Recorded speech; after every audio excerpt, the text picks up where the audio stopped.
హంసనడకందమనుచు ఎటువంటి మాటలమ్మా అందెయల మోతలినుచు హంసలు నడకలే నేర్చునమ్మా. అమ్మ సేవలు చేయగా త్రిమూర్తులు నిలిచెనమ్మా. తెల్లని వస్త్రముగా పాన్పైన శృంగార దేవతమ్మా. పార్వతిపై పరమేశుని శోభలు వర్ణించజాలరమ్మా. జగద్రక్షణార్థముగా ఇద్దరు దంపతులు అయినారమ్మా. శివకామ సుందరికి శారదానాథుడు సర్దెనమ్మా. చంద్రకళ ఫలములైన కర్పూర కస్తూరి పెట్టెలమ్మా. శివరాణి పూజ చేయ దుష్టులకు అర్హత ఉండదమ్మా. ఇంద్రాది దేవాదులు ముంగిట శుభములు పొందెనమ్మా.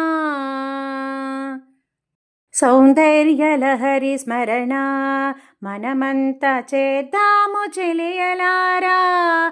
భక్తితో పఠించిన కల్గును సౌఖ్యము సఖియలారా.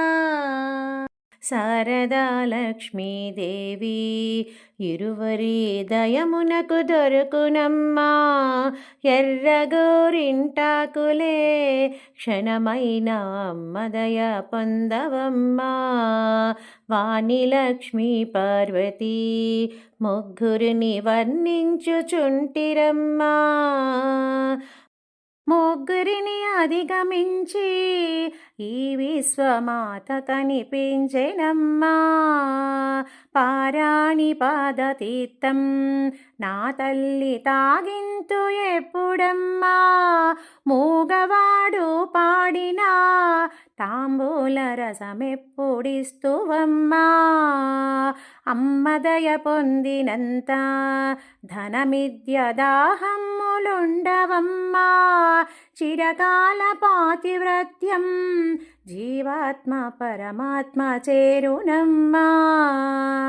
అమ్మ స్తుతి చదువుమమ్మా. అమ్మ స్తుతి విందుమమ్మా. ఎంతైనా చాలదమ్మా సూర్యునకు కర్పూర హారతమ్మా. స్తుతి చదువుమమ్మా. అమ్మ స్తుతి విందుమమ్మా. ఎంతైనా చాలదమ్మా సూర్యునకు కర్పూర హారతమ్మా. సౌందర్యలహరి స్మరణ మనమంతా చేద్దాము చెలియలారా.